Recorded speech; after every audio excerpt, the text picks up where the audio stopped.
وسلم وشر الأمور محدثاتها وكل محدثة بدعة وكل بدعة ضلالة وكل ضلالة في النار. يا أيها الذين آمنوا اتقوا الله حق تقاته ولا تموتن إلا وأنتم مسلمون. يا أيها الذين آمنوا اتقوا الله وقولوا قولا سديدا يصلح لكم أعمالكم ويغفر لكم ذنوبكم ومن يطع الله ورسوله فقد فاز فوزا عظيما. أعوذ بالله من الشيطان الرجيم. بسم الله الرحمن الرحيم.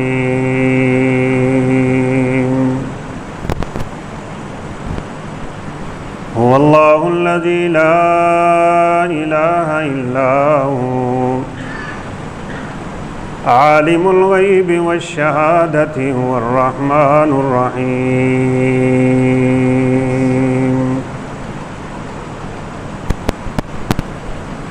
وقال النبي صلى الله عليه وسلم إذا ضحك ربك إلى عبد في الدنيا فلا حساب عليه. رب اشرح لي صدري ويسر لي أمري واحلل عقدة من لساني يفقهوا قولي. رب زدني علما سبحانك لا علم لنا إلا ما علمتنا إنك أنت العليم الحكيم.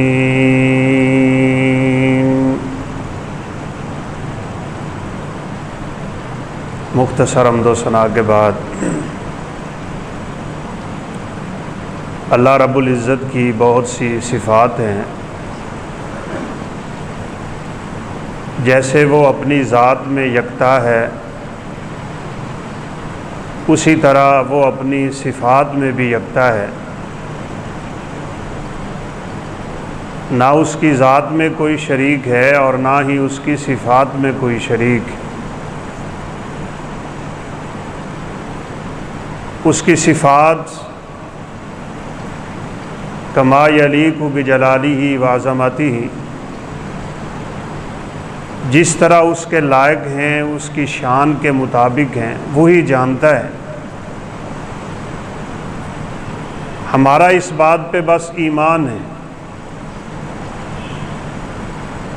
کہ جو کچھ اللہ رب العزت نے اور آپ صلی اللہ علیہ وسلم نے اللہ کے لیے ثابت کر دیا ہے ہم اس کو مانتے ہیں. اس کی تفصیل ہم بیان نہیں کر سکتے، اس کی مثال نہیں دے سکتے، اس کی کیفیت بیان نہیں کر سکتے. بلا تکییف، بلا تمثیل، بلا تعطیل ہم اللہ رب العزت کی صفات کو مانتے ہیں.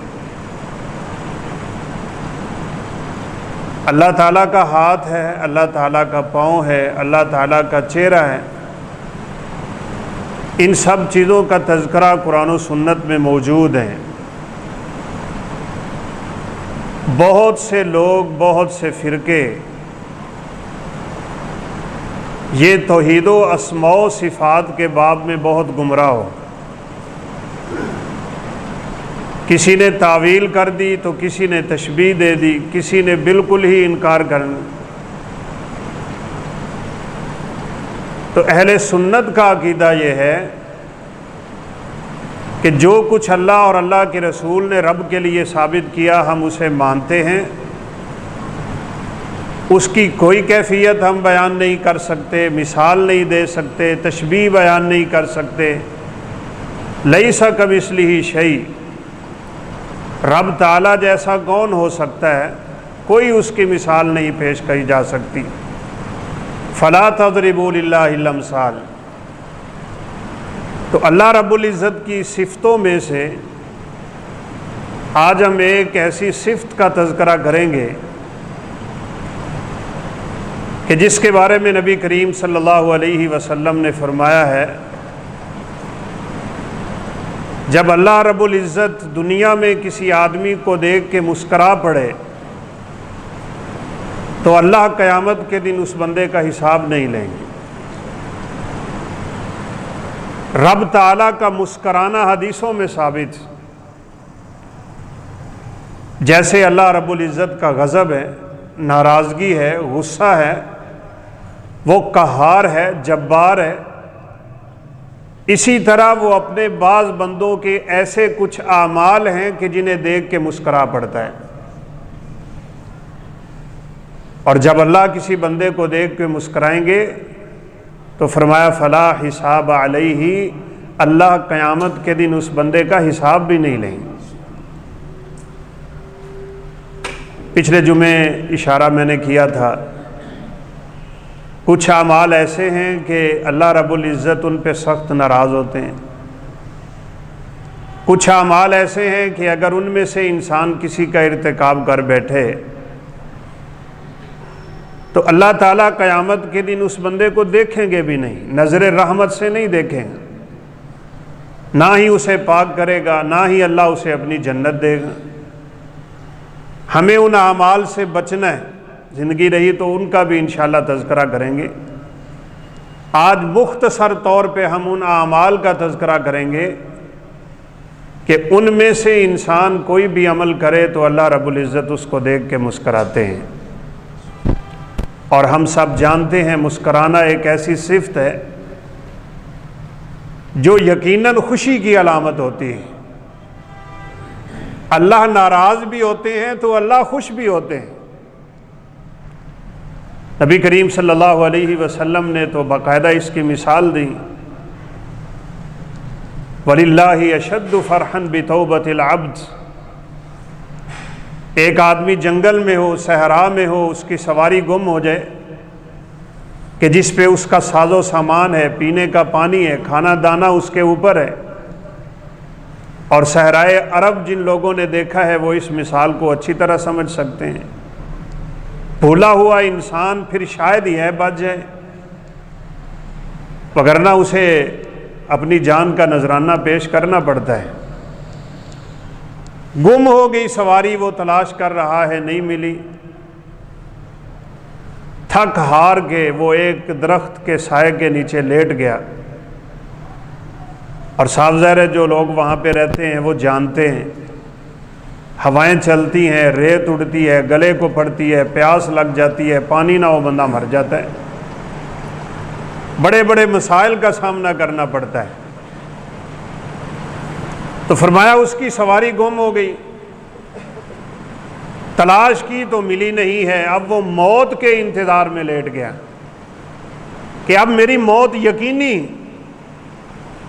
فرمایا اس کی آنکھ لگے اور آنکھ کھلے تو سواری اس کے سامنے اسی طرح کھڑی ہو ساز و سامان سمیت، تو اس کو کتنی خوشی ہوگی، گویا کہ اسے دوبارہ سے زندگی ملی۔ تو آپ صلی اللہ علیہ وسلم نے فرمایا ایک بھولا بھٹکا انسان جب اللہ رب العزت کی طرف واپس آتا ہے تو اللہ کو اس سے زیادہ خوشی ہوتی ہے۔ اور یہ عمل بھی ان اعمال میں سے ہے جن کو دیکھ کے اللہ مسکراتے ہیں۔ تو سب سے پہلا عمل جو اللہ رب العزت کی صفات کا انسان کو مالک بنا دیتا ہے، اللہ کی توحید پہ قائم رہنا ہے، توحید پہ ڈٹ جانا ہے۔ اللہ اکیلا ہے، اپنی ذات میں بھی، اپنی صفات میں بھی، اپنے افعال میں بھی۔ قل هو اللہ احد، اللہ ایک ہے، دو نہیں ہے۔ لم یلد ولم یولد ولم یکن لہ کفوا احد، نہ اس سے کوئی چیز نکلی ہے نہ وہ کسی سے نکلا ہے، اس کے اجزاء نہیں ہوتے، کسی ایک چیز کے جز نہیں ہوا کرتے۔ تین فرقوں نے بڑی گمراہی کھائی ہے اس مسئلے میں۔ یہودیوں نے کہا عزیر نعوذ باللہ اللہ کا بیٹا ہے، وہ اللہ سے پیدا ہوا ہے نعوذ باللہ۔ عیسائیوں نے کہا عیسیٰ اللہ کا بیٹا ہے۔ یہودی بھی گمراہ ہو گئے، عیسائی بھی گمراہ ہو گئے، تیسرا فرقہ اس امت کا گمراہ ہوا ہے جنہوں نے کہا نور من نور اللہ، کہ نبی کائنات اللہ کے نور سے ایک نور ہے، اللہ کے نور سے پیدا ہوا، اس لیے وہ بشر مانتے ہی نہیں۔ وہ کہتے ہیں اللہ کے نبی بشر نہیں۔ بہرحال یہ تفصیل اپنی جگہ پہ۔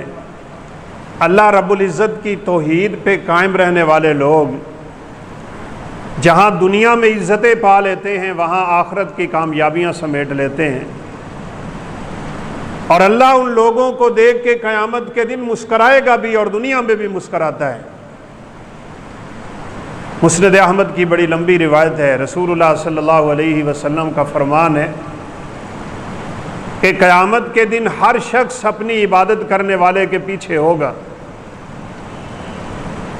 صلیب کو پوجنے والے صلیب کے پیچھے کھڑے ہوں گے، بتوں کے پجاری بتوں کے پیچھے کھڑے ہوں گے، قبروں کے پجاری قبر کے پیچھے کھڑے ہوں گے، درختوں اور شجروں کو معبود ماننے والے درختوں کے پیچھے ہوں گے، سورج کو پوجا کرنے والے سورج کے پیچھے کھڑے ہیں، اور آگ کے پجاری مجوسی آگ کے پیچھے کھڑے ہیں۔ نہ جانے لوگوں نے کتنے معبود باطل بنا رکھے ہیں، ہر ایک اپنے معبود کے پیچھے کھڑا ہے۔ اور نبی کریم صلی اللہ علیہ وسلم نے فرمایا اللہ اسے اس کے معبود سمیت جہنم میں پھینک دے گا، جہنم کا ایندھن بنا دے گا، سوائے ان ہستیوں کے کہ جن کو لوگ مانا کرتے تھے لیکن وہ ان سے انکار کیا کرتے تھے، وہ طاغوت میں نہیں آئیں گے۔ عیسیٰ علیہ السلام کو لوگ پوج رہے ہیں، بلکہ خود نبی کائنات علیہ السلام کو رب کا درجہ دے رکھا ہے لوگوں نے۔ قیامت کے دن وہ بری ہو جائیں گے۔ اسی طرح جن نیک لوگوں کے درباروں پہ سجدے کیے جا رہے ہیں وہ بھی قیامت کے دن انکار کر دیں گے، ہم نے یہ نہیں کہا تھا، یہ ہماری تعلیمات نہیں تھی، اور یقینی بات ہے بھی نہیں۔ کون ثابت کر سکتا ہے کہ ان بزرگوں نے کہا تھا ہماری قبروں پہ آ کے گٹے گوڑے رگڑنا شروع ہو جاؤ؟ قیامت کے دن وہ انکار کریں گے، برات کا اظہار کریں گے۔ جب اللہ کہیں گے نا انتم وشرکاؤکم، تم بھی کھڑے ہو جاؤ، تمہارے ماننے والے بھی کھڑے ہو جائیں، پھر اللہ پوچھیں گے انت قلت للناس اتخذونی وامي الہین من دون اللہ، عیسیٰ تو نے کہا تھا مجھے اور میری ماں کو معبود بنا لینا۔ وہ کہیں گے سبحانک، یا اللہ تو پاک ہے، میں کیسے کہہ سکتا ہوں، میں تو تیرا بندہ ہوں، یہ بھی تیرے بندے ہیں، میں جب تک دنیا میں رہا میں تیری توحید کا ڈنکا بجاتا رہا، تیری توحید کا درس دیتا رہا۔ بنیادی مقصد ہی رسولوں کو بھیجنے کا یہ تھا کہ لوگوں کو لوگوں کی عبادت سے نکال لیں، بتوں کی عبادت سے نکال لیں اور اللہ رب العزت کی عبادت کی طرف لے آئیں۔ یا اللہ میں نے یہ کام نہیں کیا، اگر میں نے کہا ہوتا تو جانتا ہے، تعلم ما فی نفسی ولا اعلم ما فی نفسک انک انت علام الغیوب، سینے میں اٹھنے والے رازوں کو تو جانتا ہے، تجھے اچھی طرح علم ہے کہ میں نے کیا ان کو دعوت دی تھی۔ میری دعوت تو دعوت توحید تھی، پتہ تو اللہ رب العزت کو بھی ہے، لیکن اللہ کے عدل کا تقاضا ہے، اللہ مجرموں کے سامنے کھڑا کریں گے ان لوگوں کو جن کو دنیا میں لوگ پوجتے رہے، تاکہ وہ ان کے سامنے ان کا انکار کریں۔ اور عجیب بات یہ ہے کہ قیامت کے دن شیطان بھی انکار کرے۔ شیطان کہے گا میں نے تیرا ہاتھ پکڑا ہوا تھا کہ آ میرے پیچھے چل، آج میں تیرے کام نہیں آ سکتا، میں وہ چیزیں دیکھ رہا ہوں جو تمہیں نظر نہیں آتی۔ ہم شیطان کے بہکاوے میں اپنی خواہش پرستی پہ آتے ہیں۔ آج تک ہم میں سے کسی نے شیطان کو دیکھا؟ لیکن وسوسہ اتنے زور کا ڈالتا ہے دماغ میں کہ بس بندہ اس کے پیچھے ہو کے شیطانی خیالات اور تصورات میں کھو جاتا ہے۔ قیامت کے دن سب انکار کریں۔ اب بتوں کے پجاریوں کو بتوں سمیت جہنم میں پھینکا جا رہا ہے، قبروں کے پجاریوں کو قبروں سمیت جہنم میں پھینکا جا رہا ہے۔ جس جس کی عبادت کرتا ہے انسان، اس کو اس کے معبود باطل سمیت اللہ جہنم میں پھینک دیں گے۔ اور نبی کریم صلی اللہ علیہ وسلم نے فرمایا میری امت کے لوگ اسی جگہ پہ کھڑے رہیں گے، موحد لوگ جو اللہ کی توحید پہ چلنے والے تھے، کبھی رب کے ساتھ شرک نہیں کیا، ان کے دماغوں میں کبھی یہ تصور بھی نہیں آیا کہ رب کے علاوہ کوئی دے سکتا ہے، رب کے علاوہ کوئی لے سکتا ہے۔ انہیں پتہ ہے مشکل کشا، حاجت روا، بگڑی بنانے والا، اولادیں دینے والا، بچے دینے والا، رزق دینے والا، وہ دینے پہ آئے کوئی روک نہ سکے، وہ روکنے پہ آئے کوئی دے نہ سکے۔ ان کے عقیدے بڑے مضبوط ہوتے ہیں، چٹان اور پتھروں سے زیادہ مضبوط ہوا کرتے ہیں۔ یہ لوگ اسی جگہ پہ کھڑے رہیں گے، ساری کائنات کے لوگ چلے جائیں گے، لیکن اللہ رب العزت ان سے آواز دے کے پوچھے گا تم کون لوگ ہو، کس کے لیے کھڑے ہو، کس کے ساتھ جانا چاہتے ہو، کہاں جانا چاہتے ہو؟ قربان جائے ان توحید پرستوں کو۔ نبی کریم صلی اللہ علیہ وسلم نے فرمایا یہ کہیں گے ہم نے دنیا میں بھی رب کے علاوہ کسی کو نہیں مانا، ہم آج بھی رب کے علاوہ کسی کے پیچھے نہ جائیں گے۔ تو اللہ کے پیغمبر نے فرمایا اللہ خود ظاہر ہوگا، ضاحکن، اللہ مسکراتے ہوئے آئے گا، مسکراتے ہوئے اپنے ان بندوں کو دیکھے گا، اور جس بندے پہ رب کی نظر مسکراتے ہوئے پڑ گئی اللہ رب العزت اسے اپنی جنت کا مہمان بنا دے۔ یہ لوگ اپنے رب کے پیچھے جائیں گے۔ ایک حدیث میں ہے نبی کائنات علیہ الصلوۃ والسلام آگے ہوں گے، اور یہ بات تو مسلمہ ہے، جب تک اللہ کے پیغمبر جنت میں نہ جائیں کسی نبی کو جنت میں جانے کی اجازت نہ ملے گی، اور جب تک سرور کائنات کے امتی جنت میں نہ جائیں گے کسی نبی کی امتی جنت میں نہیں جا سکتے۔ توحید پہ ڈٹ جائیے، توحید پہ۔ توحید بس یہ ہے کہ انسان اپنا سب کچھ اپنے رب کے لیے کرے، چھوٹی سی چھوٹی نیکی بھی کسی کے ساتھ کرے نا اللہ کے لیے کرے۔ اور یہ بات کئی دفعہ ذکر ہو چکی ہے، ہم لوگ کسی کے ساتھ احسان کرتے ہیں اور پھر کبھی دنیا میں کوئی کام پڑا، وہ کام نہ آیا تو ہم فوراً کہہ دیتے ہیں میں نے تیرا وہ کام کیا تھا، میں فلاں موقع پہ تیرے کام آیا تھا، میں نے تیری وہ چیز ایسے کی تھی، آج تو میرا یہ کام بھی نہیں کرتا۔ اللہ کہتے ہیں ایسی نیکی تو تم نہ کرتے تو اچھا تھا۔ لا تبطلوا اعمالکم، یوں اپنے عملوں کو باطل مت کرو، یہ احسان جو لوگوں کے اوپر تم چڑھاتے ہو یہ تو اللہ کے لیے کرنا تھا۔ اس لیے ابراہیم علیہ السلام نے اعلان کیا ان صلاتی و نسکی و محیای و مماتی للہ رب العالمین۔ 4 کلمے ہیں، پوری زندگی کا نچوڑ ہے، میری عبادت رب کے لیے، میری ریاست رب کے لیے، میری قربانی رب کے لیے، میرا جینا رب کے لیے، میرا مرنا رب کے لیے۔ جینے میں پوری زندگی آتی ہے، اپنی پوری زندگی میں چھوٹی سی چھوٹی نیکی کرو یا بڑی سے بڑی نیکی کرو، صرف اور صرف اپنے رب کے لیے کرو، نہ اس میں دکھلاوا ہو، نہ ریاکاری ہو، نہ شہرت ہو، نہ اس میں کسی اور کا لالچ ہو۔ جب کسی کی توجہ اس میں آ جاتی ہے اس کو شرک اصغر کہہ دیا جاتا ہے، اور جب بڑی چیز انسان کے دماغ میں آئے تو وہ شرک اکبر تک پہنچ جاتی ہے۔ اس لیے چھوٹے سے چھوٹا عمل اور بڑے سے بڑا عمل کرو، صرف اور صرف اپنے رب کو راضی کرنے کے لیے کرو۔ اور رب ذوالجلال کی قسم، جس بندے کے دماغ میں اپنے رب کے علاوہ کچھ نہ ہونا، اس کو اللہ دنیا میں ایسی طاقت دیتا ہے، ایسا رعب دیتا ہے، ایسی محبتیں دیتا ہے، ایسا دنیا میں اسے وقار دیتا ہے، اور اللہ اسے اتنی جرتیں دیتا ہے کہ آپ دیکھ لیں وہ صحابہ کرام رضوان اللہ علیہم اجمعین جو بیچارے بالکل دنیا میں ایسی زندگی گزار رہے تھے کہ جو قابل بیان ہی نہیں ہیں، لیکن جب توحید پہ آئے، رسالت کو مانا، دنیا کی طاقتوں سے ٹکرا گئے تھے، کچھ نہیں ہوتا تھا ان کے ہاتھ میں۔ بدر میں کتنے صحابہ ایسے تھے، یقینی بات ہے جنگ کے لیے تو گئے نہیں تھے، وہ تو قافلہ روکنے کے لیے گئے تھے۔ وہاں اللہ کے پیغمبر نے فرمایا دشمن پوری تیاری کے ساتھ آ رہا ہے، بتاؤ جنگ کرنی ہے کہ مدینے واپس جانا ہے؟ آپ کا ارادہ جنگ کرنے کا ہے۔ صحابہ نے فرمایا ہم آپ کے اشارے پہ ظلمات میں گھوڑے دوڑانے کے لیے تیار ہیں، آپ اشارہ کریں ہم جہاد کریں گے۔ صحابہ کرام کے پاس کسی کے پاس تلوار نہیں ہے، کسی کے پاس ڈھال نہیں ہے، کسی کے پاس سواری نہیں ہے، کسی کے پاس گھوڑا نہیں ہے، کچھ بھی نہیں ہے کسی کے پاس۔ کہا اللہ کے پیغمبر کل میدان ہوگا، جہاد ہوگا، قتال ہوگا، جنگ ہوگی، مارکا ہوگا، سب آمنے سامنے ہوں گے، میں تو ہاتھوں ہاتھ خالی ہوں، میرے پاس تو کچھ بھی نہیں ہے، میں دشمن کے سامنے کس حالت میں جاؤں؟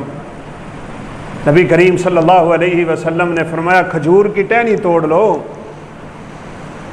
توحید اگر سچی ہو، عقیدہ اگر پکا ہو، یقین محکم ہو اپنے رب پہ، تو رب کعبہ کی قسم ہے کھجور کی ٹہنیاں تلواروں سے زیادہ تیز ہوا کرتی ہیں، اور اگر عقیدے کمزور ہو جائیں تو پھر ایٹم بم بھی ذرات کی طرح ہوا کرتے ہیں۔ دوسروں کا خوف ہمیشہ طاری ہو جایا کرتا ہے، اللہ دوسروں کا رعب دماغوں میں ڈال دیا کرتے ہیں۔ اور صحابہ کہتے ہیں ہم نے واقعی کھجوریں توڑی، ٹہنیاں ہمارے ہاتھوں میں تھی، اور قدرت نے ان ٹہنیوں میں وہ طاقت رکھی تھی، ہم جس کی گردن پہ لگاتے اس کا سر تن سے جدا ہو جایا کرتا تھا۔ رب تعالیٰ کے حکم سے ہوتا ہے جو ہوتا ہے۔ اللہ نے نہیں چاہا تو ابراہیم کو آگ نہیں جلا سکی، حالانکہ آگ کا کام تو جلانا ہے۔ رب تعالیٰ نے نہیں چاہا، چھری اسماعیل کی گردن پہ نہیں چلی، حالانکہ چھری کا کام ذبح کرنا تھا، لیکن اس کے حکم سے ہوتا ہے جو ہوتا ہے۔ اللہ نے نہ چاہا تو پانی موسیٰ کو غرق نہ کر سکا، حالانکہ طفل تھے، بچے تھے، دودھ پیتے تھے، شیر خوار تھے، رات کا اندھیرا ہوگا، سمندر کی گہرائی ہوگی، بڑے بڑے جانور ہوں گے، بڑی خطرناک چیزیں ہوں گی، بچنے کا کوئی بھی موقع نہیں تھا، لیکن اللہ رب العزت جب بچانے پہ آئے کوئی نقصان نہیں کر سکتا۔ یہ ایمان کی طاقت انسان کو پہاڑوں سے ٹکرانے کا جذبہ دے دیا کرتی۔ سیدنا عمر فاروق رضی اللہ تعالیٰ عنہ، جلیل القدر انسان، یہ لوگ رب کی توحید پہ بڑے پکے تھے، صحابہ کرام رضوان اللہ علیہ مجمعین۔ کسی روم کے علاقے میں نا اونٹ پہ سوار ہو کے پھرتے تھے، تو ان کے وہاں کے نائب نے کہا امیر المومنین یہ لوگ اونٹ کی سواری کو اچھا نہیں سمجھتے، اور یہ آپ نے کیا کیا ہوا ہے، یہ کرتا کس طرح کا آپ نے پہن رکھا ہے، ایک کندھے سے لے کے دوسرے کندھے تک 17 یا 18 ٹانکے لگے ہوئے ہیں، خلیفۃ المسلمین کی قمیض پہ۔ تکیہ کیا رکھا ہے، ایک تھیلا تھا اس میں کھجور کی شاخیں بھری ہوئی ہیں۔ بستر کیا ہے، ایک جول جو جانور کی کمر پہ پھینکتے ہیں نا، بس وہ سیدنا عمر فاروق کا بستر ہے۔ سواری پہ بیٹھتے تو نیچے رکھ لیتے، لیٹنے لگتے تو نیچے بچھا لیتے، تکیہ وہی تھا، نیچے رکھ کے سر اس پہ رکھتے اور مزے سے سو جائے گا۔ امیر المومنین یہ آپ کی شان کے خلاف، یہ لوگ بڑے جاہ و جلال کے مالک ہیں، اور یہاں کے بادشاہوں کو سجدے کیے جاتے ہیں، ان کی بڑی ہی یہاں عزت و تکریم کی جاتی ہے۔ آپ کس انداز میں ان کے پاس آئے ہیں، آپ کی قمیض پہ ٹانکے لگے ہوئے ہیں، آپ کے ہاتھ میں آپ کا غلام بھی کوئی نہیں، آپ اونٹ کی سواری پہ آ گئے ہیں، اور آپ کے ہاتھ میں یہ کھجور کی چھال کا بنا ہوا ایک تکیہ ہے، یہ کیا سمجھیں گے لوگ؟ وہاں عمر فاروق کا جواب تھا، کاش وہ جواب ہمیں سمجھ آ جائے۔ کہا بات سنو میری اچھی طرح، ہم ذلیل ترین قوم تھے، اللہ رب العزت نے اسی توحید کی خاطر، اسلام کی خاطر، ایمان کی خاطر ہمیں عزتیں عطا کی تھی۔ آج اگر ہم رب کی توحید کو چھوڑ دیں گے، اسلام اور ایمان کو چھوڑ دیں گے، اللہ رب العزت ہمیں پھر سے ذلیل کر کے رکھ دے گا۔ عزتیں رب کی توحید میں، قوتیں رب کی توحید میں۔ عقبہ بن نافع جن کو گورنر بنا کے عمر فاروق رضی اللہ تعالیٰ عنہ نے بھیجا تھا، افریقہ کے ساحل کے آخر میں اسلام کی فتح کا جھنڈا گاڑ کے کہا، یا اللہ اگر مجھے پتا ہو کہ اس سمندر کے پار بھی کوئی آبادی ہے، میں وہاں پہنچ کے بھی جہاد کر کے تیری توحید کا علم بلند کر دوں گا، لیکن یہاں سے آگے آبادیاں نہیں ہیں۔ پھر ایک ایسے علاقے میں جا کے ٹھہرنے کا موقع ملا جہاں جنگل ہی جنگل ہے، افریقہ چونکہ جنگلوں سے بھرا ہوا ہے۔ کسی نے کہا یہاں اتنے درندے رہتے ہیں کہ وہ آپ کو ایک لمحے پورے کے پورے لشکر کو چیر پھاڑ کے رکھ دیں گے، آپ یہاں رات مت گزاریں، قربان جائیں ان توحید پرستوں کو، ان توحید پرستوں کی شان پہ قربان جائیں، ان کے ایمان پہ قربان جائیں۔ انہیں پتہ تھا جانور چیرے گا تو رب کے حکم سے، جانور حفاظت کرے گا تو رب کے حکم سے، اللہ کے حکم سے کوئی پتا نہیں ہلتا، جب تک رب نہ چاہے کوئی کام نہیں ہو سکتا، اللہ کرنے پہ آئے کوئی روک نہیں سکتا۔ ما تسقط من ورقۃ الا یعلمها، اس رب کے علم کی، اس رب کے حلم کی، اس رب کے طاقت کی، اس کی قدرت کی، قہاریت کی، جباریت کی، اس کی ذات کی، اس کی صفات کی کوئی مثال پیش نہیں کر سکتا۔ کون کر سکتا ہے؟ کروڑوں نہیں، اربوں نہیں، کھربوں درخت ہوں گے اس دنیا میں، کسی درخت کا کوئی پتا کب گرے گا، کہاں گرے گا، کتنے بل کھا کے گرے گا، کس وقت گرے گا، زمین کے کس ٹکڑے پہ گرے گا، وہ اللہ رب العزت اس کو اچھی طرح جانتا ہے۔ وما تسقط من ورقۃ الا یعلمها ولا حبۃ فی ظلمات الارض ولا رطب ولا یابس الا فی کتاب مبین۔ کتنے دانے کسان اپنے ایک ہی ایکڑ میں پھینک دیتا ہے، پوری کائنات میں کتنے دانے پھینکے جا رہے ہوں گے۔ کہا زمین کی تہ میں ایک دانہ بھی جب جاتا ہے تو اللہ رب العزت کے علم میں ہوتا ہے۔ عقبہ بن نافع رحمہ اللہ نے جنگل میں کھڑے ہو کے اعلان کر دیا۔ اعلان کس کو کر رہے ہیں؟ درندوں اور چرندوں اور شیروں اور بڑے خطرناک قسم کے جانوروں سے۔ کہا سنو، ہم اللہ کے رسول کے صحابہ ہیں، ہم اللہ کی توحید کو ماننے والے ہیں، ہمارا ایمان اور پختہ یقین ہے اگر کوئی نقصان کرتا ہے تو رب کے حکم سے کرتا ہے، اللہ نہ چاہے کوئی نقصان نہیں کر سکتا۔ میں تمہیں اسی رب کا واسطہ دے کے کہتا ہوں ہمارے لیے جنگل خالی کر دو۔ جانوروں نے آواز کیا سنی، لوگ دیکھتے رہ گئے، وہاں سے چیتے بھی بھاگ رہے ہیں، وہاں سے شیر بھی واپس جا رہے ہیں۔ رب کی توحید میں بڑی طاقت تھی، لیکن امت مسلمہ آج اس کو ہی بھول گئی۔ بہرحال یہ ایک طویل موضوع ہے میرے بھائیوں۔ اللہ کی توحید پہ چلنے والا، اللہ کی توحید پہ قائم رہنے والا، رب کی توحید پہ زندگی گزارنے والا، جو سب کچھ اپنے رب کے لیے کرتا ہے، اسے دنیا کی کوئی پرواہ نہیں ہوتی۔ کون ناراض ہوتا ہے، کون راضی ہوتا ہے، اسے رب کی رضا چاہیے، وہ رب کی ناراضگی سے ڈرتا ہے۔ لوگ دنیا کی ناراضگی سے ڈرتے ڈرتے رب کو ناراض کر بیٹھتے ہیں۔ یہ بات یاد رکھیے گا، نبی کائنات علیہ الصلوۃ والسلام نے فرمایا لوگوں کی رضا میں تم رب کی رضا تلاش نہیں کر سکتے، اپنے رب کو راضی کرو، وہ لوگوں کو خود راضی کر لے گا۔ لہذا پہلا وہ شخص جس کو دیکھ کے اللہ مسکرا پڑتے ہیں اور جس کو دیکھ کے اللہ مسکرا پڑتا ہے، اللہ بغیر حساب کے جنت میں لے جائے گا، وہ شخص ہے جو دنیا میں زندگی توحید پہ چل کے گزارا کرتا ہے۔ دوسرا وہ آدمی جو رات کو تہجد پڑھتا ہے، ساری دنیا سوئی ہوئی ہے، اس بندے کو اپنے رب سے اتنی محبت ہوتی ہے، یہ نرم گرم بستر چھوڑ کے اللہ کے لیے اٹھ جاتا ہے۔ یہ دن کا تھکا ہوا ہے، کام کر کر کے تھکاوٹ سے چور ہے، لیکن اس کو پتہ ہے میرے رب کی محبت سجدوں میں ملتی ہے، رات کے اندھیروں میں ملتی ہے۔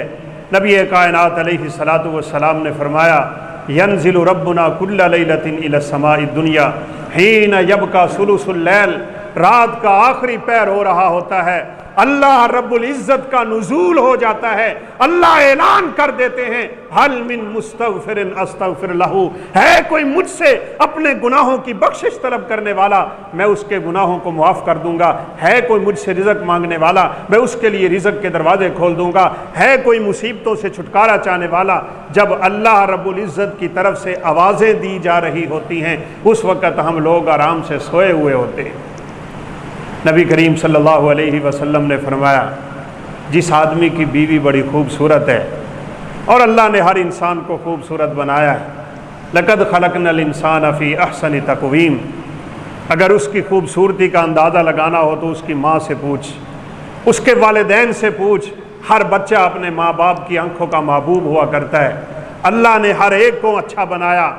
یہ کیا ہوا یہ دنیا کا چند دن تماشا، کوئی گورا ہے تو کوئی کالا، کوئی بڑا ہے تو کوئی چھوٹا، کوئی امیر ہے تو غریب، یہ رب تعالیٰ کی تقسیم ہے، سارے ایک جیسے ہوتے تو دنیا کا نظام نہ چلتا۔ رب کی نظر میں خدا کی قسم نہ حسن کی، نہ مال کی، نہ انسان کے ظاہری اعمال کی، اللہ رب العزت کی نظر انسان کے دل پہ ہوا کرتی ہے۔ بس اسے دل چاہیے، ایمان والا چاہیے، تقوی والا چاہیے، پرہیزگاری والا چاہیے، خوف خدا والا چاہیے، خشیت الہی والا چاہیے، للہیت والا چاہیے، گڑ گڑانے گھبرانے والا چاہیے، عاجزی والا چاہیے، رو رو کے رب کو منانے والا دل چاہیے، بس یہ بندہ اٹھ جاتا ہے اپنے رب کی محبت کے لیے۔ نبی کریم صلی اللہ علیہ وسلم نے فرمایا اس کو اللہ نے بستر بھی اچھا دیا، اس کو اللہ نے بیوی بھی اچھی دی، اس کی فرما بردار ہے، خوبصورت ہے، یہ بیوی کو بھی چھوڑتا ہے، نرم گرم بستر کو بھی چھوڑتا ہے، اور اپنی نیند کو قربان کر کے جو ہی اپنے رب کے سامنے کھڑے ہوتا ہے، اللہ رب العزت اس بندے کو دیکھ کے مسکرانے لگ جاتے ہیں۔ اللہ مسکرا پڑتا ہے۔ ہمیں کوشش کرنی، یقینی بات ہے راتیں چھوٹی ہیں، اور پھر اوپر سے ہمارے جو حالات ہیں، لائٹ بھی نہیں ہوتی اور رات بڑی دیر کے بعد ہمیں نیند آتی، لیکن پھر بھی رب کے کچھ بندے ایسے جو فجر کی اذان سے پہلے اٹھ جائیں، اللہ کے سامنے 2 ہی رکعتیں کم از کم پڑھیں، ان 2 رکعتوں میں 10 آیتیں ہی کم از کم پڑھیں، قل هو اللہ احد ہی پڑھ لیں، کچھ نہیں آتا۔ نبی کریم صلی اللہ علیہ وسلم کے پاس ایک صحابی آ گئے تھے اور کہنے لگے کہ اللہ کے پیغمبر مجھے قل هو اللہ احد سورت کے علاوہ کچھ بھی نہیں آتا قرآن میں سے۔ کچھ لوگ ضعیف العمر ہو کے اسلام لائے، کچھ لوگ لمبی عمر کے بعد اسلام لائے، کچھ کس موقع پہ کچھ موقع پہ اسلام لائے۔ صاف ظاہر ہے انہیں پھر دین کے احکامات کو یاد کرنے میں وقت چاہیے تھا۔ اللہ کے پیغمبر مجھے یہ قل هو اللہ احد کے علاوہ کچھ بھی نہیں آتا، میں یہی صورت اپنی پوری تہجد میں دہراتا رہتا ہوں۔ صحابی کہتے ہیں اس کے سوال سے یوں لگ رہا تھا جیسے بیچارہ اس بات پہ پریشان ہے کہ مجھے قرآن نہیں آتا، اور سورہ اخلاص کو گویا کہ وہ معمولی سمجھ رہا تھا۔ نبی کائنات علیہ الصلاۃ والسلام نے فرمایا میرا صحابی یہ جو صورت ہے نا جو تجھے اللہ نے سکھلا دی ہے، انہا تعدل ثلث القرآن، تجھے یہ چھوٹی سی صورت لگ رہی ہے، ایک دفعہ پڑھ لینے سے اللہ 10 پاروں کا ثواب عطا کرتے ہیں۔ یہ ثلث القرآن ہے، یہ قرآن کا 1/3 حصہ ہے، تو اسی کے ساتھ ہی اپنی تہجد پوری کر لیا کر۔ اور اللہ کے نبی نے بھی ایک رات پوری تہجد میں ایک ہی آیت پڑھی تھی، بار بار پڑھی تھی، ان تعذبہم فانہم عبادک وان تغفر لہم فانک انت العزیز الحکیم۔ یا اللہ یہ میرے امتی، اگر تو ان کو عذاب دے، یہ تیرے ہی بندے ہیں، انسان اپنے ہی بندوں کو عذاب دے کے خوش نہیں ہوتا، یا اللہ یہ تیرے بندے ہیں، اگر تو انہیں معاف کر دے تو بڑا غفور الرحیم ہے، اگر تو عذاب دے تو دے سکتا ہے لیکن ان کو بخش دے، یہ میرے امتی ہیں۔ اللہ کے پیغمبر اپنے امتیوں کی بخشش کا سوال کرتے کرتے ایک ہی آیت کے ساتھ آپ نے پوری کی پوری تہجد کی نماز پوری کر لی۔ اس لیے قرآن کا جو حصہ آتا ہے پڑھے۔ نبی کریم صلی اللہ علیہ وسلم نے فرمایا ہے 10 آیتیں جو بندہ رات کو تلاوت کر دے نا، لم یکتب من الغافلین، اللہ اس کو غافل لوگوں کی لسٹ سے نکال دیا کرتا ہے۔ کچھ تو اللہ کے بندے ہوتے ہیں نا جو رب کی عبادت کر کر کے نفلی تہجدیں اور سجدے کر کر کے وہ رب تعالیٰ کے بہت زیادہ قریب ہو چکے ہوتے ہیں، بڑا قرب اور بڑی حب اور محبت پا چکے ہوتے ہیں، ان کی شان مقام کو تو کون پہنچے، والسابقون السابقون اولئک المقربون، یہ تو رب کے بڑے ہی قریبی ہو جایا کرتے ہیں۔ لیکن کچھ ایسے ہوتے ہیں جن کو سرے سے ہی توفیق نہیں ہوتی، ان کا نام غافلوں میں لکھا ہوا ہوتا ہے، یہ اللہ کو بھولے ہوئے لوگ ہیں۔ جو 10 آیتیں کم از کم رات کو پڑھے گا اللہ اس کا نام غافلوں کی لسٹ سے نکال دیں۔ آپ کھڑے ہو جائیں 2-3 صورتیں چھوٹی چھوٹی ہی پڑھ لیں، اور یہ وقت ایسا ہے، نبی کریم صلی اللہ علیہ وسلم کا فرمان آپ نے سن لیا ہے، یقینی بات ہے اندھیرا ہوتا ہے، کوئی دیکھ نہیں رہا، انسان نیند سے اٹھا ہوتا ہے، تھکاوٹ دور ہو چکی ہوتی ہے، بڑا ماحول ہوتا ہے، اللہ کے فرشتے اس وقت نزول فرما رہے ہوتے ہیں، آگے فجر کی اذان ہونے والی ہوتی ہے، وقرآن الفجر ان قرآن الفجر کان مشہودا، فجر کی نماز میں فرشتے ہی فرشتے ہوتے ہیں، عصر کی نماز میں فرشتے ہی فرشتے ہوتے ہیں، یہ بابرکت وقت ہوتا ہے، بوری کا امتی فی بکورہا، اللہ کے پیغمبر کا فرمان بھی ہے، یہ صبح کے وقت میں اللہ رب العزت نے میری امت کے لیے برکتیں رکھی ہوئی ہیں۔ ہم سوئے رہتے اور کچھ بیچارے تو فجر کی نماز پہ بھی سوئے رہتے ہیں، اس لیے تہجد کی نماز کی ادائیگی کرنے والا یہ بھی اللہ رب العزت کے اس مقام کا مستحق بن جاتا ہے کہ اللہ اس بندے کی طرف دیکھ کے مسکرا پڑتے ہیں۔ صدقہ کرنے والا صدقہ کیا کرے اور اللہ کے لیے کریں، کسی کو دکھا کے نہیں، شہرت نہیں، ریاکاری نہیں، کچھ بھی نہیں۔ فَأَخْفَاهَا حَتَّى لَا تَعْلَمَ شِمَالُهُ مَا تُنْفِقُ يَمِينُهُ، اتنا چھپا کے صدقہ کرتا ہے اس کے بائیں ہاتھ کو پتہ نہیں چلتا کہ اس کے دائیں ہاتھ نے کیا صدقہ کیا۔ اظہار اور جذبہ، قربانی، جیسے ہم نے پچھلے جمعے بھی تھوڑا سا اشارہ کیا نا، قربانی یہ ہے کہ ہم دوسروں کو اپنے اوپر اظہار، ایسے لوگوں کو دیکھ کے بھی اللہ مسکراتا ہے، خود ضرورت اپنی قربان کر کے دوسروں کی ضرورت پوری کر دیتے ہیں۔ یہ آج کل بہت مشکل، بالخصوص ہمارے ملک میں پاکستان، جہاں اب مسائل کی بھرمار، لوگوں کو روزی روٹی کی فکر اور اپنے پیٹ پوجا کی فکریں پڑی ہوئی، اس عالم میں اگر کوئی شخص اپنی کسی خواہش کو، اپنی کسی حاجت کو قربان کر کے اپنے بھائی کی ضرورت پوری کر دے گا، اللہ رب العزت اس بندے کو دیکھ کے مسکرانے لگ جائیں گے۔ نبی کریم صلی اللہ علیہ وسلم کے پاس مہمان ہیں، آپ کے گھر میں کچھ بھی نہیں، آپ کو پتہ تھا میرے گھر میں کچھ بھی نہیں، تو آپ نے صحابہ کو مخاطب کر کے فرمایا کہ اس مہمان کی مہمان نوازی کون کرے گا؟ سب لوگ خاموش، ان کو پتہ ہے ہمارے گھروں میں بھی کچھ نہیں ہے۔ سیدنا ابو طلحہ رضی اللہ تعالیٰ عنہ کھڑے ہو گئے اور کہا اللہ کے پیغمبر میں اس مہمان کی مہمان نوازی کروں، پتہ ان کو بھی تھا میرے گھر میں کچھ نہیں۔ لے کے چلے گئے، جا کے اپنی اہلیہ محترمہ سے پوچھا کیا ہے گھر میں؟ کہا بچے بھوکے ہیں، ابھی تک میں نے کچھ نہیں دیا ان کو، آپ کے آنے کا انتظار تھا، ایک شخص کا کھانا ہے اور ہم سب گھر والوں نے کھانا ہے۔ کہا چلیں بچوں کو آپ سلانے کی کوشش کریں جیسے بھی سلا سکتی ہیں، ہمارے گھر میں آج ایک مہمان ہے، اگر میں اس کے ساتھ بیٹھ کے کھانا کھانے لگ گیا ہمارا مہمان بھوکا رہ جائے۔ اللہ اکبر۔ چونکہ عربوں کا یہ دستور ہے، مہمان میزبان کے بغیر کھانا نہیں کھاتا، جب تک میزبان ساتھ نہ بیٹھ جائے وہ کھانا نہیں کھاتے۔ کہا وہ مجھے مجبور کرے گا کھانا کھانے پہ، لیکن اگر میں نے بھی اس کے ساتھ کھانا شروع کر دیا تو پھر مہمان بھوکا ہوگا، لہذا ہم ایک حربہ استعمال کرتے ہیں، اور وہ یہ کہ چراغ صحیح کرنے کے بہانے تو نے اٹھ کے چراغ کو پھونک مار دینا ہے، کمرے میں اندھیرا ہو جائے گا، میں اپنا منہ ہلاتا رہوں گا، اپنے منہ سے آواز نکالتا رہوں گا، مہمان سمجھے گا کہ میرا میزبان میرے ساتھ کھانا کھا رہا ہے۔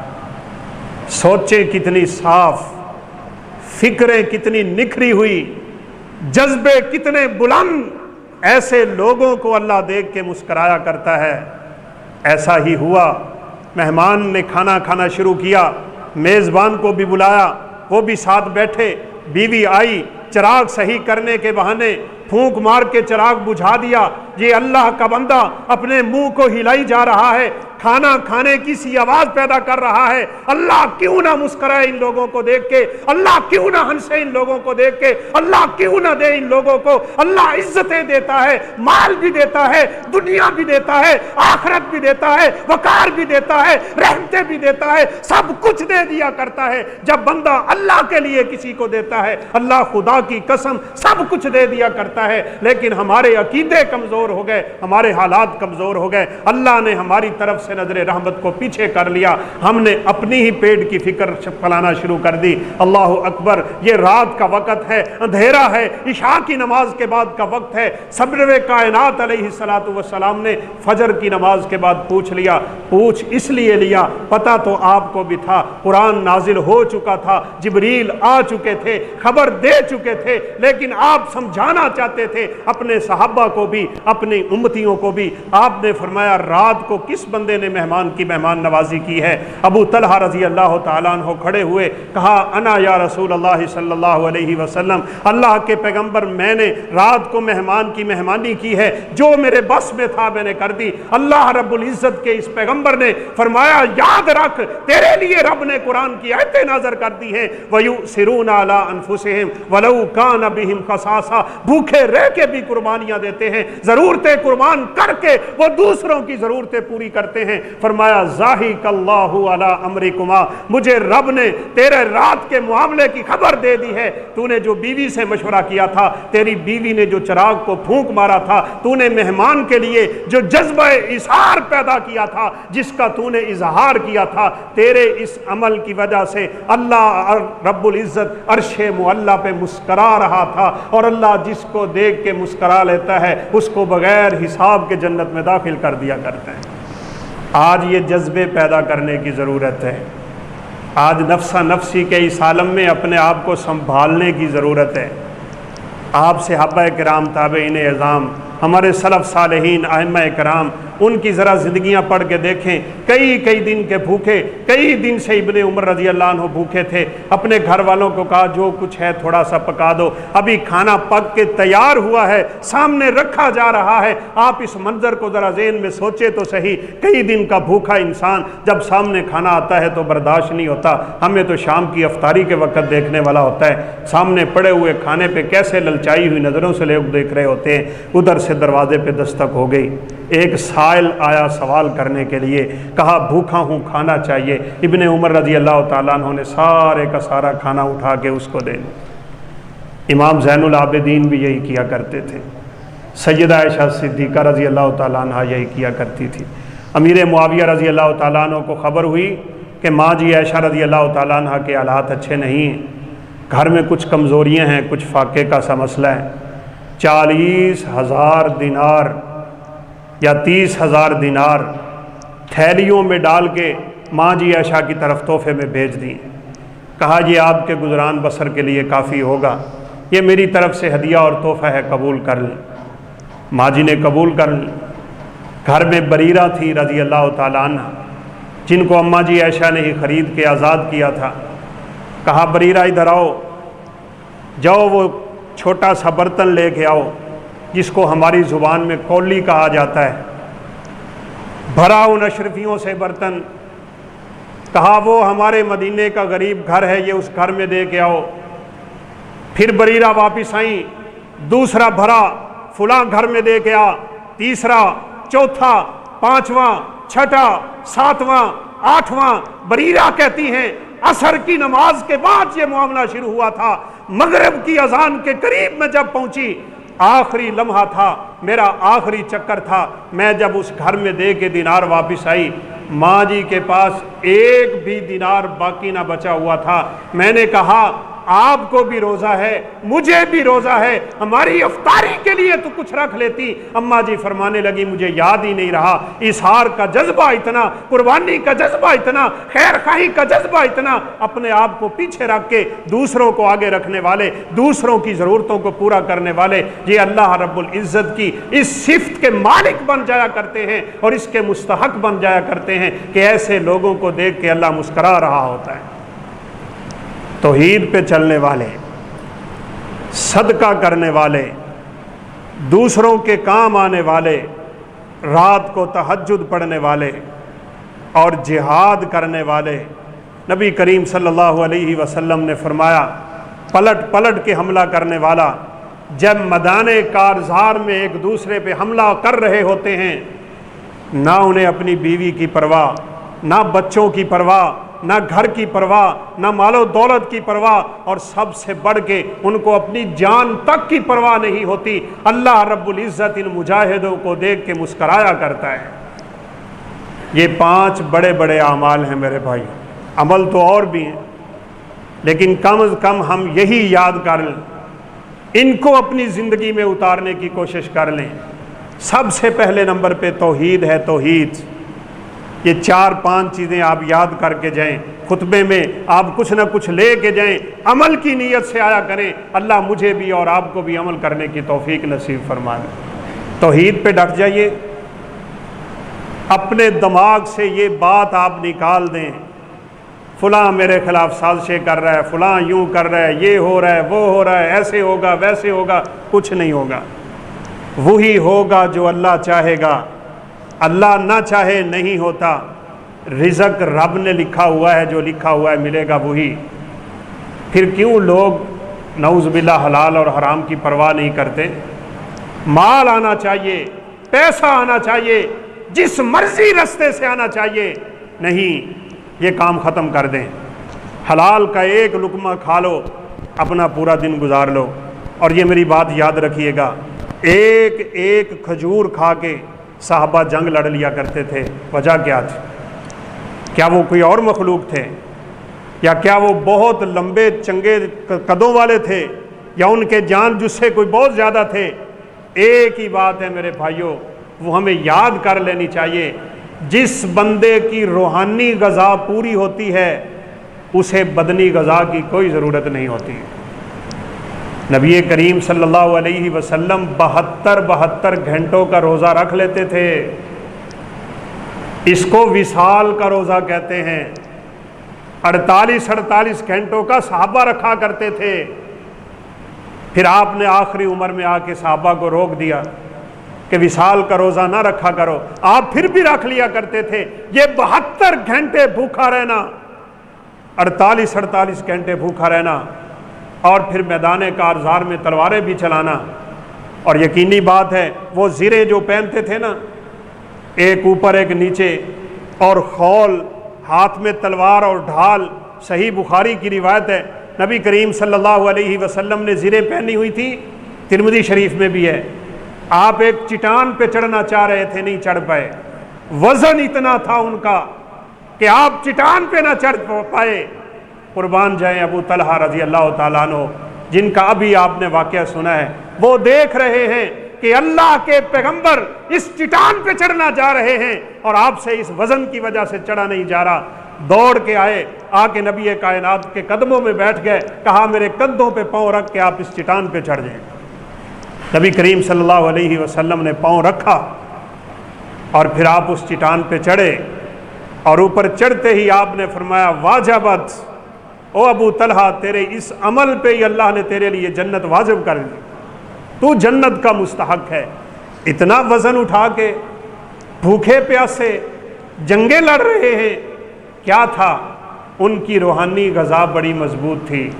ابو ایوب انصاری رضی اللہ تعالیٰ عنہ کا یہ لشکر تھا، چل بھی رہے ہیں، پہاڑوں سے گزر کے آگے صحرائی علاقوں سے نکل کے سمندری سفر پہ پہنچے ہوئے ہیں، سمندر کے کناروں پہ جا رہے ہیں جہاد کے لیے۔ کہتے ہیں ہمیں ایک کھجور ملتی تھی پورا دن، ایک کھجور کھانے کے لیے۔ تو کسی نے پوچھ لیا ایک کھجور سے آپ کیا کرتے تھے؟ کہا نمسو مسن، کھاتے نہیں تھے ہم، اس کھجور کو ہم اپنے منہ میں رکھ کے یوں چوستے تھے جیسے یہ بچے آج کل ٹافی چوستے ہیں، اوپر سے کوئی 2 گھونٹ پانی کے نصیب ہوتے تو ہم پی لیا کرتے تھے۔ اللہ حالات کو تبدیل بھی تو کیا کرتا ہے نا۔ پھر کہتے ہیں ہم سمندر کے کنارے پہ ہی جا رہے تھے، فَأَلْقَ الْبَحْرُ لَنَا الْحُوتَ يُقَالُ لَهُ الْعَنْبَرُ، پھر سمندر نے ہمارے لیے ایک مچھلی باہر پھینکی جس مچھلی کا نام عنبر تھا۔ اس مچھلی کا حجم اتنا تھا، پورے کا پورا لشکر 1 مہینہ وہ مچھلی کھاتا رہا، وہ ختم نہیں ہوئی۔ کعب عبیدہ بن جراح نے اس کا وہ کانٹا جو کمر میں ہوتا ہے یوں پکڑ کے کھڑا کیا تھا، اور ایک لمبے آدمی کو اونٹ پہ سوار کر کے اس کے نیچے سے گزارا۔ اس نے ہاتھ اوپر کیا تو اس کو ہاتھ نہیں لگا تھا۔ اللہ فاقوں سے نکال کے رزق دے سکتا ہے، شرط یہ ہے کہ بندہ اللہ کا صحیح توحید پرست ہو اور اللہ کو ماننے والا ہو۔ یہ آزمائشیں تو آ جایا کرتی ہیں، اس لیے میرے بھائیوں توحید پہ پختہ ہو جائیے، اللہ توفیق دے۔ صدقہ و خیرات کو اپنی عادت بنائیے، روزانہ کی بنیاد پہ کیا کریں،